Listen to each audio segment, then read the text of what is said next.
Aleluia. Graça e paz do Senhor Jesus, queridos. Graça e paz do Senhor Jesus, queridos. Que alegria estarmos na casa do Pai. Que alegria podermos cultuar ao Senhor em família. Que alegria ter você conosco aí no culto online. Glória a Deus. Que manhã preciosa. Que manhã preciosa. O Cordeiro de Deus que tira o pecado do mundo já está entronizado entre os louvores do seu povo. Aleluia! Ele é o Emanuel, Deus conosco. O Emanuel, Deus contigo, Deus comigo, Deus conosco, está entre nós. Aleluia! E você deseja receber a palavra de Deus nesta manhã? Então abra a sua Bíblia em João capítulo 19, versículo 30. Aleluia, glória a Deus. Diz assim a palavra do Senhor: quando Jesus tomou o vinagre, disse: está consumado. Diga, está consumado. E inclinando a cabeça, entregou o Espírito. Aleluia. Pai, nós estamos diante da Tua palavra, que nunca volta vazia. Ela sempre faz aquilo para o qual ela foi destinada. Nossos corações estão abertos para a Tua palavra. E te pedimos, Espírito de Deus, nos dá o entendimento além da letra. E que esta palavra produza em nós vida e nos alinhe ao Teu propósito, ó Pai. Em nome de Jesus, para a glória de Jesus nós oramos. Amém, glória a Deus. Podem assentar, queridos. Aleluia. Nós estamos diante de uma das últimas frases proferidas por Jesus na cruz do Calvário. Provavelmente essa foi a última palavra proferida por Jesus antes de entregar o Espírito. Ele disse: tetelestai. Diga, tetelestai. Está consumado. Aleluia.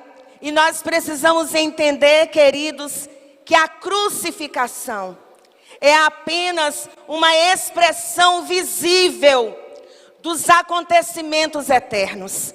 É apenas uma expressão para que nós possamos vislumbrar a olho nu algo que já havia acontecido na eternidade. Aleluia! Porque Ele é o Cordeiro de Deus que foi morto antes da fundação do mundo. Olha que mistério tremendo. Glória a Jesus. E sobre a expressão tetelestai, está consumado, eu me lembrei de uma colocação do pastor Gesiel Gomes, que ele diz o seguinte: que nós não devemos confundir a expressão está consumado, fazendo um trocadilho de palavras, como se Jesus tivesse dito, estou consumido. Lembre-se que quando Jesus disse essa palavra, eles achavam até que Jesus estava chamando por Elias. Eles ficaram meio que confusos, sem entender. Fizeram um trocadilho de palavras. Será que ele está chamando por Elias? Então, quando você ouve a expressão está consumado, também não faça esse trocadilho de palavras, achando que Jesus disse, estou consumido. Não, não foi isso que ele disse, porque ele não é perecível, ele é eterno. Aleluia! Ele não é temporário, ele é antes de todas as coisas, Ele é eterno, aleluia. Ele não é liquidado, porque Ele é invencível. A morte não pôde vencê-lo, Satanás não pôde vencê-lo, o pecado não pôde vencê-lo, para sempre ele é. Aleluia! Você pode glorificar a esse Deus eterno, que é e subsiste pelos séculos dos séculos. Se essas palmas são para ele, aplauda com vontade, porque ele é digno. Você não está aplaudindo a homens, você está aplaudindo ao Cordeiro de Deus, que tira o pecado do mundo. Aleluia! E alguém disse com verdade, antes que Deus dissesse haja luz, ele disse haja cruz. Apocalipse 13:8 diz essa verdade, como nós já falamos aqui. Ele é o Cordeiro de Deus que foi morto antes da fundação do mundo. Então, antes que esse mundo existisse, o Calvário já tinha sido planejado na eternidade. Então, você está condenado ao perdão. Aleluia! Diz isso para quem está perto de você. Você está condenado ao perdão. Condenado a ser perdoado. Aleluia! Porque Deus, ele não é pego de surpresa, queridos. Ele sim é um Deus que surpreende. Ele surpreende com a sua graça. Ele surpreende com o seu amor. Ele surpreende com a sua justiça. Ele surpreende com a sua fidelidade. Mas nós sabemos que em razão da desobediência do homem, o pecado se instala na criação. E Romanos 3:23 diz que todos pecaram. Diga, todos pecaram. E ficaram separados da glória de Deus. Foram destituídos da glória de Deus. Mas o que é o pecado? Diga, o que é o pecado? Falam tantas coisas acerca do pecado. E eu me identifico muito com algo que um pensador cristão disse. Ele diz que o pecado, observe, é um salto que o homem dá para fora de Deus. Porque o seu espírito veio de Deus. Então o pecado é um salto que o homem dá para fora de Deus. De onde emana toda a vida. Então quando o homem dá esse salto para fora de Deus, ele está dizendo, Deus, eu não preciso de você para existir. E quando o homem sai dessa relação com Deus, quando ele salta para fora de Deus, ele mergulha no nada. Porque Deus abarca tudo. Então quando se salta para fora de Deus, se mergulha no nada. O homem nesse momento dá um salto para o nada. Por isso que por mais que alguém tenha aparentemente tudo, sempre haverá um vazio. E esse vazio é a ausência de Deus. Porque o homem saltou para fora de Deus. Então por mais que o homem conquiste tudo que ele possa imaginar, ele saltou para fora de Deus, então ele sempre sentirá um vazio. Haverá um vazio porque ele está mergulhado no nada. E quando esse homem mergulha no nada, nesse nada, o mal já reina. E com a rebelião do homem, Satanás usurpa o governo da terra que foi dado ao homem. Então toda a criação entra numa espécie de cativeiro. E as consequências são os atos de pecado. Tudo isso porque o homem saltou para fora de Deus e mergulhou nesse nada que já estava contaminado pelo mal. E como consequência desse cativeiro vem a violência, vem a corrupção, vem a injustiça, vem a fome, vem a morte. Conforme diz Romanos 6:23, porque o salário do pecado é a morte, mas o dom gratuito de Deus é a vida eterna em Cristo Jesus. O salário do pecado é a morte. E o que é a morte? A ausência de vida. o presente de Deus para você é a conexão com Ele, a conexão com a vida que está nele, com a vida de Deus, por meio de Jesus Cristo. Aleluia! Você pode glorificar o autor da vida, porque isso é maravilhoso. Aleluia! Aleluia! Então Deus, Ele vai ao encontro desse homem caído, ainda no Éden. E lá em Gênesis 3:15, Deus lança um enigma para a serpente. E o enigma deixa a serpente empolvorosa. Que enigma é esse? Porém, inimizade entre você e a mulher. Vamos ler juntos? Porém, inimizade entre você e a mulher, entre a sua descendência e o descendente dela. Este lhe ferirá a cabeça e você lhe ferirá o calcanhar. Aquele enigma deixou Satanás, a serpente, o inferno empolvorosa, porque aquilo era um mistério. Colossenses 1:26 diz que Cristo era um mistério que esteve escondido nos séculos e nas gerações. Olha que coisa tremenda. Então todas as vezes que se levantava um homem de Deus, que se levantava um profeta, Satanás tentava matar, porque ele imaginava que aquele homem era o prometido de Deus.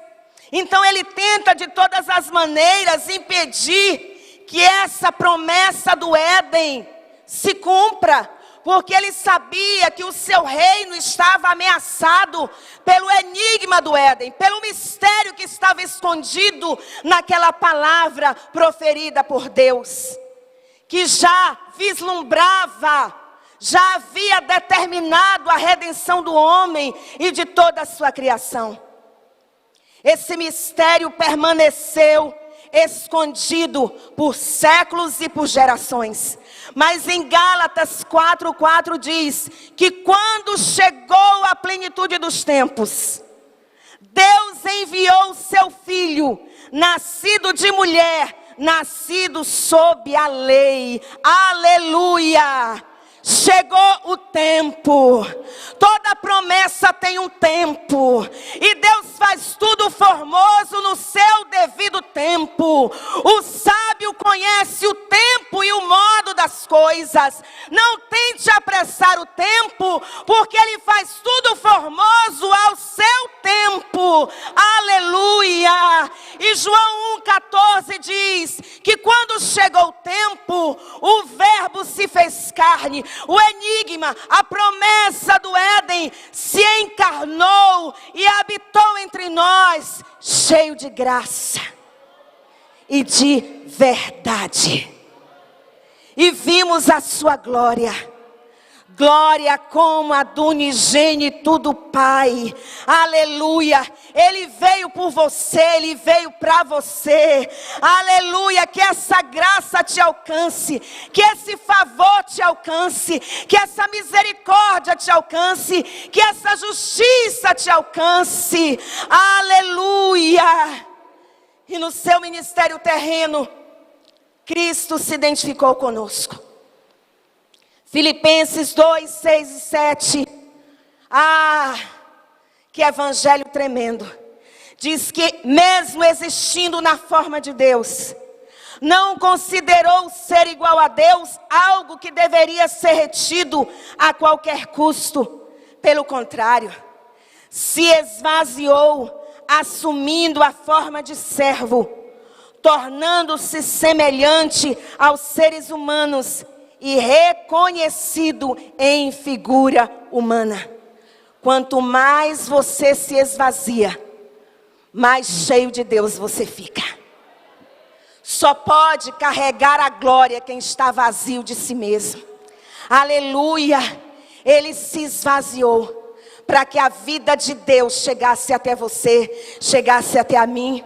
E em Mateus 9:35 diz que percorria Jesus todas as cidades e aldeias, ensinando nas suas sinagogas, pregando o evangelho do reino e curando toda sorte de doenças e enfermidades. Mas o seu destino era a cruz. Nada estaria completo sem a cruz. O destino final do Senhor Jesus era a cruz. E nada o faria voltar atrás. A cabeça da serpente seria ferida, seria esmagada na cruz. E agora Satanás corre contra o tempo. Ele tenta impedir de todas as maneiras que isso aconteça. Mas Cristo não desistiu de você.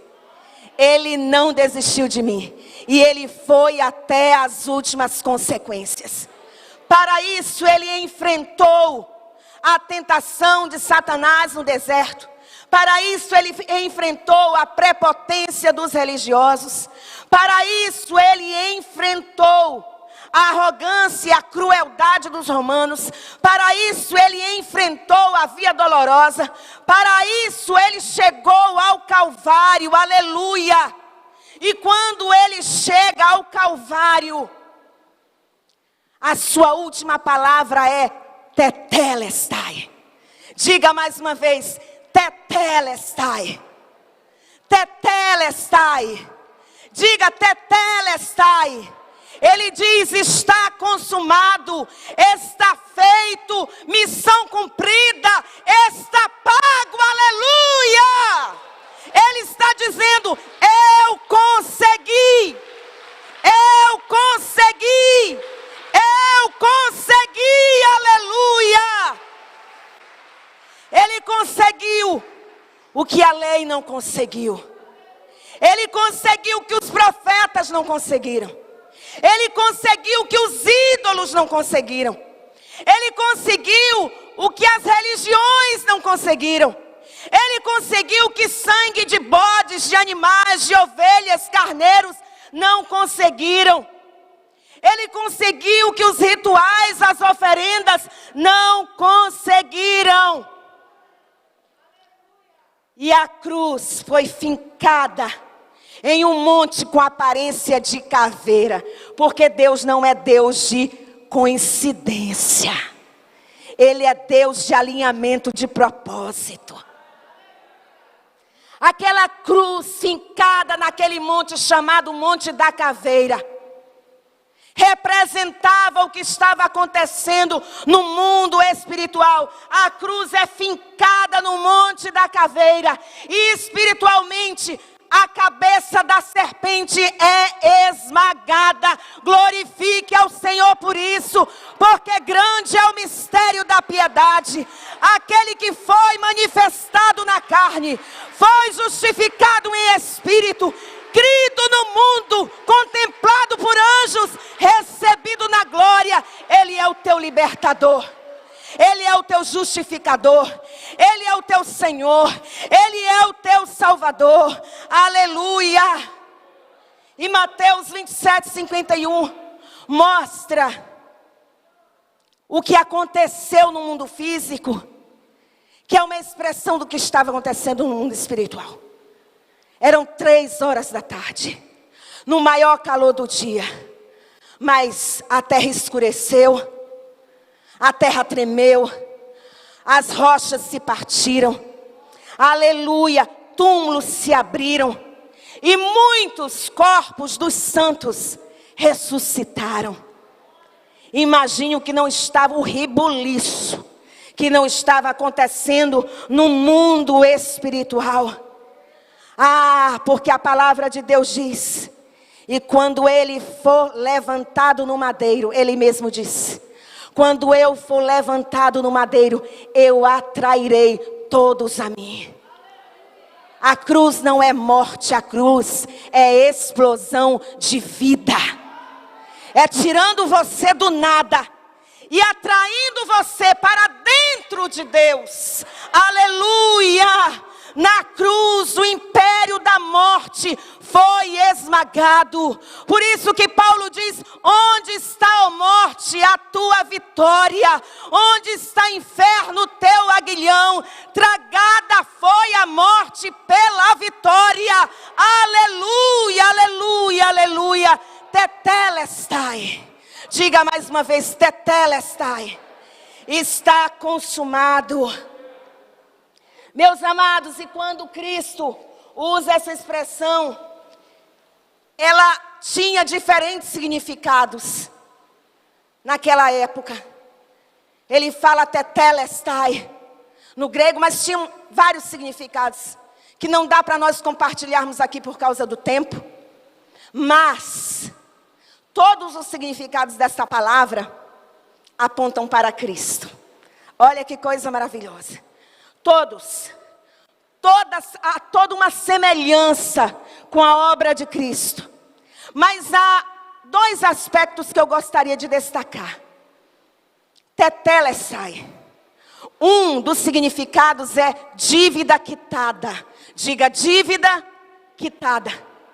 Quando alguém contraía uma dívida, recebia uma espécie de documento como se fosse uma promissória, que obrigava aquela pessoa a quitar a dívida.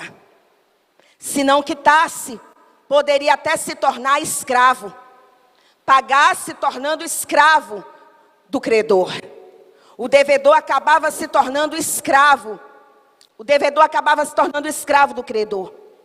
Mas quando alguém pagava a dívida, era carimbado naquele documento a expressão tetelestai, que diz, está quitado, pago, ele não deve mais nada. Aleluia! Quando Cristo disse tetelestai, Satanás estava recebendo uma declaração. Lindiane não deve mais nada. Giovanni não deve mais nada. Ana não deve mais nada. Lacerda não deve mais nada. Está quitado, está pago. Aleluia! Diga, está pago. Está quitado. Com esse saltar para fora de Deus, com esse saltar para o nada, o homem caiu nas mãos de um credor cruel, chamado Satanás. Diabo, a antiga serpente, o antigo dragão, o acusador. E agora o homem tenta parcelar essa dívida. O homem tenta parcelar essa dívida com religião, o homem tenta parcelar essa dívida com boas obras, o homem tenta parcelar essa dívida com rituais de autoajuda, o homem tenta parcelar essa dívida com práticas místicas, ou então simplesmente nega que está devendo. Não tem gente que diz? Não, não devo. E outros dizem, devo, não nego, pago quando puder. Mas tem outros que simplesmente fogem da dívida, se escondem do credor, mudam até de cidade, de estado, deixaram de dever, continuam devedores, continuam devendo. Tem aqueles que entram no estado de autonegação. Não creio em Deus, esse negócio de pecado não existe, esse negócio de Satanás foi uma coisa que inventaram, eu vou viver a minha vida do meu jeito, da maneira que eu acho que é certo, ninguém manda em mim e me deixa em paz. Só que isso não resolve o problema. Não resolve o problema da culpa, não resolve o problema das crises existenciais, não resolve o problema do medo, não resolve o problema da solidão, não resolve o problema da depressão, não resolve o problema da morte eterna. E o pecado vai cobrando juros cada vez mais altos. Mas olha que coisa maravilhosa. Em Colossenses 2,14 diz, Ele cancelou, vamos ler juntos.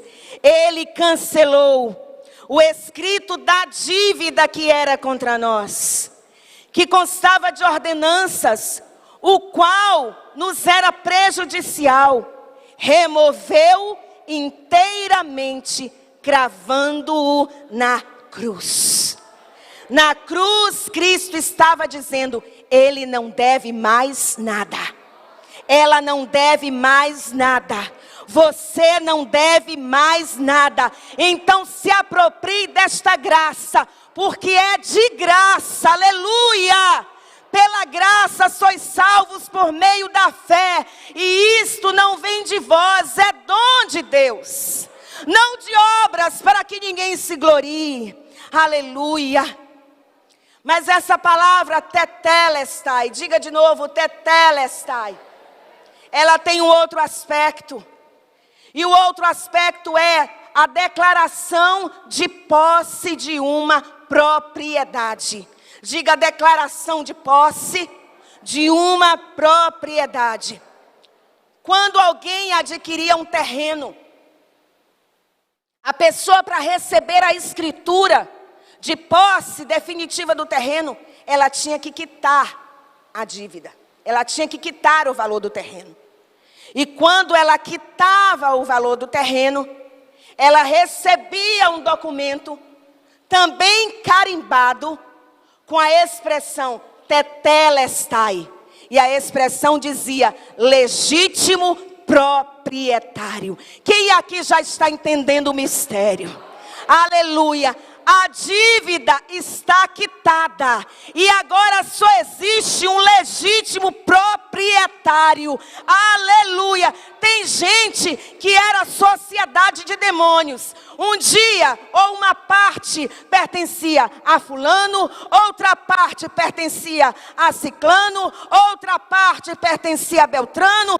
Um dia na semana era de uma entidade, a segunda era de uma entidade, a terça-feira era de outra entidade, a sexta-feira era de outra entidade, mas o mais valente chegou para resgatar a propriedade. Você não é mais sociedade de demônios. Você agora tem um dono. Aleluia. E ele te comprou por alto preço.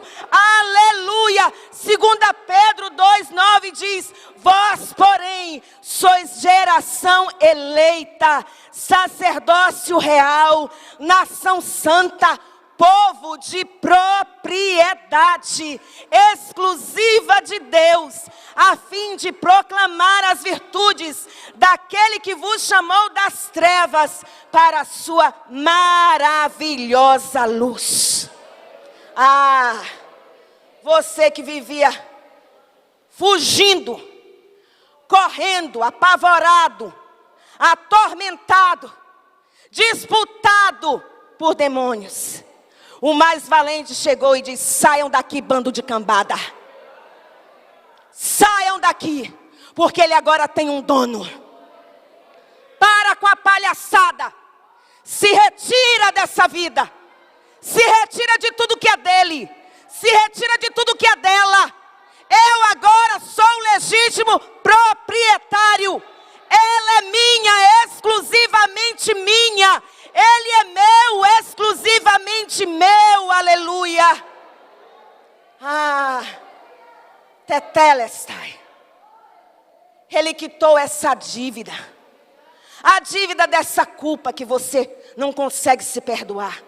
Tetelestai. Ele quitou a dívida das suas crises existenciais. Tetelestai. Ele quitou a dívida dos teus medos, das tuas angústias, dos teus temores, das tuas frustrações, tudo foi cravado na cruz. E talvez você diga: eu não tenho culpa, eu não sinto medo, eu estou de boa. Mas talvez você esteja perdido em si mesmo. Tem gente que não carrega culpa. Tem gente que não tem problema de vício. Mas talvez alguém aqui ou alguém do lado de lá da tela esteja perdido em si mesmo, fora do eixo, sabe? Falta de sentido para a vida. Então, o que o Espírito Santo está dizendo hoje é: pula para dentro de Deus novamente. Você que saltou para fora de Deus e mergulhou no nada, pula para dentro de Deus novamente. Volta para a vida novamente. Mas como? Como é que eu faço isso? Entra pela porta. E como é que eu entro pela porta? João 10:9, Jesus disse: eu sou a porta. Aleluia. Se alguém entrar por mim, será salvo. Diga, será salvo. Mais uma vez, será salvo. Outra vez, será salvo. Entrará, sairá e achará pastagem. Aleluia. E o que é salvação? É voltar para dentro de Deus. É se conectar com a vida de Deus novamente. É sair do nada para o tudo. É dar um salto agora para dentro de Deus. Mas esse salto para dentro de Deus só pode ser através da porta. Não existem atalhos. Queridos, nenhum ser humano é autossuficiente. Nenhum ser humano.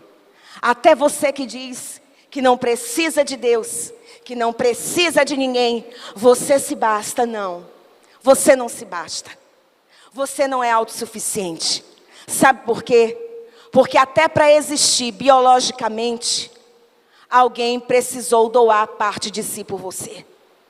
Para você existir, sua mãe e seu pai, cada um deles, precisou doar uma parte de si.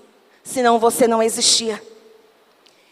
E para ter a vida eterna, Cristo precisou doar a si mesmo. Você hoje só tem vida biológica, porque seu pai e sua mãe doaram uma parte de si para que você existisse. Mas vida espiritual, você só encontra em Cristo. Ele se doou por você na cruz. Por isso ele diz: eu vim para que tenham vida e a tenham em abundância. Eu vim para que vocês saltem para a vida outra vez. Eu vim para que vocês retornem à vida de Deus outra vez. Quem aqui está entendendo essa verdade? Quem aqui já encontrou essa vida? Aleluia, então se coloca em pé. Que infalível amor. Se você que está aí do outro lado da tela, ou que até que está aqui, saltou para fora de Deus, e se encontra vazio, sem sentido para viver, fora do eixo, o Senhor te chama de volta para a vida outra vez. Entra pela porta. Entra pela porta e recebe a vida de Deus outra vez. Aleluia. E se você quiser entrar por essa porta, digita aí onde você está. Diga: eu quero a vida de Deus em mim. Eu entro pela porta chamada Cristo. E se tem alguém aqui que não passou por essa porta chamada Cristo, pode vir aqui à frente, nós vamos orar por você. E se você está aí do outro lado da tela, digite: eu quero entrar pela porta. Eu quero saltar para a vida de Deus. Eu quero a vida de Deus outra vez. Aleluia, erga suas mãos aos céus e diga: Deus, eu decido passar pela porta chamada Cristo. Eu decido sair do nada, passar pela porta chamada Cristo. E eu dou um salto para a vida nesta manhã. Eu mergulho em Ti, Deus, nesta manhã. Eu recebo a Tua vida no meu espírito nesta manhã. Eu recebo o Teu espírito de ressurreição e vida nesta manhã. Eu me conecto com o dono da vida nesta manhã. Eu me aproprio da Tua graça. Perdoa os meus pecados. Me lava no Teu sangue, Jesus. E me sela com o Teu Espírito Santo. Eu me aproprio da Tua graça. Em nome de Jesus. Para a glória de Jesus. Eu oro e decido viver. Aleluia. Aplauda ao Senhor e vamos celebrar a graça.